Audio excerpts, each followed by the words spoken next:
ഇത്രയേറെ വ്യാപ്തിയുള്ള തട്ടിപ്പ് കേസ് ക്രൈംബ്രാഞ്ചിന് കൈമാറാനാണ് പോലീസ് ആലോചിക്കുന്നത്. ക്രൈംബ്രാഞ്ചിന്റെ സാമ്പത്തിക കുറ്റകൃത്യ വിഭാഗത്തിന് കൈമാറി ഡിജിപി ഇന്ന് ഉത്തരവിറക്കും. ക്രമസമാധാന ചുമതലയുള്ള എഡിജിപിയും ക്രൈംബ്രാഞ്ച് എഡിജിപിയും മുഖ്യമന്ത്രിയുമായി നടത്തിയ കൂടിക്കാഴ്ചയിൽ വിപുലമായ അന്വേഷണത്തിന് നിർദ്ദേശം നൽകിയിരുന്നു. കസ്റ്റഡി കാലാവധി അവസാനിക്കുന്ന അനന്തുവിനെ ഇന്ന് മൂവാറ്റുപുഴ കോടതിയിൽ ഹാജരാക്കും. വിവരങ്ങളുമായി വി അരുണും ഒപ്പം ആജ്ഞ രവീന്ദ്രനും ചേരുന്നു. ആദ്യം അരുണിലേക്ക്. അരുൺ, സംസ്ഥാനത്തിന്റെ ചരിത്രത്തിലെ തന്നെ ഏറ്റവും വലിയ സാമ്പത്തിക തട്ടിപ്പ് കേസുകളിൽ ഒന്നായി ഇത് മാറുകയാണ്. ഓരോ ദിവസം വരുന്നതും അത്രയേറെ പരാതികളാണ്. ഈ സാഹചര്യത്തിൽ ഈ അന്വേഷണം എങ്ങനെ മുന്നോട്ട് കൊണ്ടുപോകാനാണ് ഇപ്പോൾ ആലോചിക്കുന്നത്? സർക്കാർ എത്രത്തോളം ഗൗരവത്തോടെയാണ്? കാരണം വിവിധ ഭാഗങ്ങളിൽ പലരുടെയും വിശ്വാസം ആർജിച്ചാണ്. അതിൽ മന്ത്രിമാരും MLA മാരും ഒക്കെ ഉണ്ടല്ലോ. ആ സാഹചര്യത്തിൽ എങ്ങനെ അന്വേഷണം മുന്നോട്ട് കൊണ്ടുപോകാനാണ് സർക്കാർ ഇപ്പോൾ ഇവർക്ക് നൽകിയിട്ടുള്ള നിർദ്ദേശം? ശ്രീജ, ഗൗരവമുള്ള വിഷയമായി തന്നെയാണ് സർക്കാർ ഇതിനെ കാണുന്നത്. അതുകൊണ്ട് തന്നെ ഉന്നതതല അന്വേഷണം ഉണ്ടാകും. ADGP റാങ്കിൽ കുറയാത്ത ഉദ്യോഗസ്ഥരുടെ മേൽനോട്ടത്തിലൊരു അന്വേഷണ സംഘം സംസ്ഥാനത്തിന്റെ പല ഭാഗങ്ങളിലായി ചിതറിക്കിടക്കുന്ന കേസാണ്. ഏതാണ്ട് എല്ലാ ജില്ലകളിലും ഇതുമായി ബന്ധപ്പെട്ട കേസുകളുണ്ട്. ഓരോ ജില്ലയിലും നൂറുകണക്കിന് കേസുകൾ ഉയർന്നു വരുന്നു. ഒരു ദിവസവും പുതിയ കേസുകൾ വരുന്നുണ്ട്. അതുകൊണ്ട് തന്നെ സംസ്ഥാന തലത്തിൽ ഒരു ADGP ഏകോപിപ്പിക്കും. ക്രൈംബ്രാഞ്ചിനാകും അന്വേഷണത്തിന്റെ പ്രധാനപ്പെട്ട ചുമതല.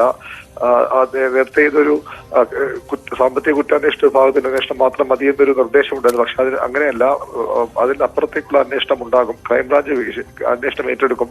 ഇന്ന് ഇത് സംബന്ധിച്ച ഉത്തരവിറങ്ങാൻ സംസ്ഥാന പോലീസ് മേധാവിയുടെ ഉത്തരവിറങ്ങാനാണ് സാധ്യത. നിയമസഭ ചെയ്ത സമയമായതുകൊണ്ട് തന്നെ സർക്കാർ വലിയ ഗൗരവത്തോടെ കാണുന്നുണ്ട്. കൂടുതൽ പരാതികൾ ലഭിക്കുമെന്ന വിലയിരുത്തലും പോലീസിൽ നിന്ന് വരുന്നുണ്ട്. ഇത് ഏതെല്ലാം തരത്തിലാണ്, ആർക്കൊക്കെയാണ് ഈ പണം കൈമാറിയതെന്ന കാര്യം കൂടി അന്വേഷണത്തിന്റെ ഭാഗമായി ഉണ്ടാകും. രാഷ്ട്രീയ പാർട്ടി നേതൃത്വങ്ങൾ ഏതാണ്ട് എല്ലാ രാഷ്ട്രീയ പാർട്ടികളുടെ പേരും ഇതുമായി ബന്ധപ്പെട്ട പറഞ്ഞു കേൾക്കുന്നുണ്ട്. സാമ്പത്തിക സഹായം നൽകിയതും ഇയാൾക്ക് വിശ്വാസം ഉണ്ടാക്കിയതും ഒക്കെ ഈ ബന്ധപ്പെട്ട കാര്യം അന്വേഷിക്കും. ഇയാളുടെ ബാങ്ക് അക്കൗണ്ട് വിവരങ്ങളും പോലീസ് പരിശോധിച്ചു തുടങ്ങിയിട്ടുണ്ട്. അതിലൂടെ ഒരു വ്യക്തമായ തെളിവ് ലഭിക്കുമെന്ന പ്രതീക്ഷയിലാണ് അന്വേഷണ സംഘം. വിപുലമായ ഒരു അന്വേഷണ സംഘത്തിന് ഇന്ന് തന്നെ സർക്കാർ രൂപം കൊടുക്കും. ശരി, അരുണാണ് വിവരങ്ങൾ നൽകിയത്. ആജ്ഞ കൂടി ചേരുന്നുണ്ട് വിവരങ്ങളുമായി. ആജ്ഞ, ഇന്നിപ്പോൾ ഇയാളെ കോടതിയിൽ ഹാജരാക്കേണ്ട ദിവസമാണ്. അതിനിടെയാണ് വളരെ പ്രധാനപ്പെട്ട മറ്റു ചില വിവരങ്ങൾ വരുന്നത്. ഈ അനന്തു ഇത്രയേറെ പൈസ എന്തിനാണ് ചെലവാക്കിയിരുന്നത്? അത് ബാങ്ക് അക്കൗണ്ടുകൾ പരിശോധിക്കുമ്പോൾ ഇയാളുടെ ഒരു ആഡംബര ജീവിതത്തിന്റെ തെളിവുകളാണ് പുറത്തു വരുന്നത്. ഡിസംബറിൽ മാത്രം 7 ലക്ഷത്തോളം രൂപ യാത്രയ്ക്കും താമസത്തിനും. എന്താണ് ഈ യാത്രോദ്ദേശം എന്നതൊക്കെ വളരെ പ്രധാനപ്പെട്ടതാണ്. ഈ ബാങ്ക് അക്കൗണ്ട് വിവരങ്ങൾ പുറത്തു വരുമ്പോൾ എന്തൊക്കെ ഇത്തരത്തിലുള്ള വിവരങ്ങൾ ലഭിക്കുന്നുണ്ട്? ശ്രീജ, ഇതിലൂടെ സമാഹരിച്ച പതിവില തട്ടിപ്പിലൂടെ സമാഹരിച്ച പണത്തിലെ ഒരു നല്ലൊരു ഭാഗവും അനന്തു ആഡംബര ജീവിതത്തിനായി ഉപയോഗിച്ചു എന്നുള്ളതിന് തെളിവുകളാണ് പുറത്തു വരുന്നത്. പനമ്പള്ളി നഗറുള്ള കൊട്ടക് മഹീന്ദ്ര ബാങ്കിന്റെ അക്കൗണ്ട് ബ്രാഞ്ചിലുള്ള അക്കൗണ്ട് ഡീറ്റെയിൽസ് ആണ് പുറത്തു വരുന്നത്. അദ്ദേഹം ഈ കഴിഞ്ഞ ഒരു മാസം, അതായത് കഴിഞ്ഞ ഡിസംബറിൽ മാത്രം ചെലവഴിച്ച 7 ലക്ഷം രൂപയാണ്. കൊച്ചിയിൽ നിന്നും ഡൽഹിയിലേക്ക് 6 തവണയാണ് അനന്തു വിമാനയാത്ര നടത്തിയിട്ടുള്ളത്. അതിനായി ഏകദേശം 4 ലക്ഷത്തിനടുത്ത് രൂപ അതിന് ചെലവഴിച്ചിട്ടുണ്ട്. അതുപോലെ ആഡംബര ഹോട്ടലുകളിലാണ്, അതായത് ഒരു ദിവസം 25,000 രൂപ വരെ റെന്റ് വരുന്ന ആഡംബര പഞ്ചനക്ഷത്ര ഹോട്ടലുകളിലാണ് അനന്തു താമസിച്ചിരുന്നത്. ഈ ഒരു അതും ഏകദേശം 3 ലക്ഷത്തോളം രൂപ ചെലവായിട്ടുണ്ട്. എന്താണ് ഈ അനന്തു ഈ ഒരു മാസത്തിനുള്ളിൽ ഇത്രയധികം കൊച്ചി ടു ഡൽഹി എന്നുള്ള തരത്തിൽ യാത്ര നടത്തിയത് എങ്ങനെയാണ്? ആ ഒരു സാഹചര്യം പരിശോധിക്കുന്നുണ്ട്. അതുപോലെ തന്നെ അനന്തുവിനിപ്പം മറ്റാരെങ്കിലും ഉണ്ടായിരുന്നു? അനന്തുവിന്റെ മാത്രം ആ യാത്ര ആയിരുന്നു അതെന്നുള്ള കാര്യം അന്വേഷിക്കുന്നുണ്ട്. അതുപോലെ സോഷ്യൽ ബി വെഞ്ചേഴ്സിന്റെ അക്കൗണ്ടുകളിൽ, അതായത് അനന്തു ഇതിനു വേണ്ടി ഒരു കമ്പനി ഉണ്ടാക്കിയെന്നാണ് പോലീസ് കണ്ടെത്തുന്നത്. കൊച്ചിയിൽ ആണ് ആ കമ്പനിയുടെ വിശദാംശങ്ങളൊക്കെ നമ്മൾ ഇന്ന് വാർത്ത ചെയ്തിരുന്നതുമാണ്. അതുമായി ബന്ധപ്പെട്ടത് സോഷ്യൽ ബി കഴിഞ്ഞ ദിവസം പോലീസ് പൂട്ടിയിരുന്നു. ഇതിന്റെ അക്കൗണ്ടുകളിലേക്കാണ് ഇതിന്റെ പേരിൽ, സോഷ്യൽ ബിയുടെ പേരിൽ രജിസ്റ്റർ ചെയ്ത അക്കൗണ്ടുകളിലേക്കാണ് ഇത് പണം മറിച്ചത് എന്നാണ് മനസ്സിലാക്കാൻ കഴിയുന്നത്. അതുപോലെ തന്നെ ഡിസംബർ 1-നും 31-നും ഇടയിൽ മാത്രമുള്ള കണക്കുകളാണ് ഈ വിമാനയാത്രയ്ക്കും പഞ്ചനക്ഷത്ര ഹോട്ടലുകളിൽ താമസിക്കാൻ വേണ്ടി ഇത്രയും ചെലവഴിച്ചത് എന്നുള്ള കണക്കുകളാണ് പുറത്തു വരുന്നത്. ഒരു ദിവസം, അതായത് ഡൽഹിയിലെ ലളിത് ഹോട്ടലിൽ മാത്രം ഒരു ദിവസം 1,97,000 രൂപ ചെലവഴിച്ചതായിട്ടും കാണുന്നുണ്ട്.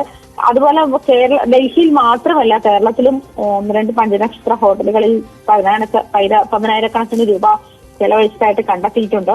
ഏതാണ്ട് 21 അക്കൗണ്ടുകൾ അനന്തു സ്വന്തമായി കൈകാര്യം ചെയ്തിരുന്നു എന്നാണ് പോലീസ് വെളിപ്പെടുത്തുന്നത്. കൂടുതൽ വിവരങ്ങൾ ഇതുമായി പുറത്തു വരികയാണ്. കാരണം കഴിഞ്ഞ ദിവസം നമ്മളിത് പറഞ്ഞിരുന്നു, ഈ അനന്തുവും രാധാകൃഷ്ണൻ എന്ന് പറയുന്ന ആളുടെ പേരിലാണ് ഈ സോഷ്യൽ ബി വെഞ്ചേഴ്സ് രജിസ്റ്റർ ചെയ്തിരിക്കുന്നത്. അങ്ങനെയാണ് അനന്തുവിന്റെ സ്വന്തം പേരിൽ ഇത്തരം കമ്പനികൾ തുടങ്ങി അതിലേക്ക് പണം മറിക്കുന്ന ഒരു സാഹചര്യം കൂടി ഉണ്ട് എന്ന് പോലീസ് കണ്ടെത്തിയിരുന്നു.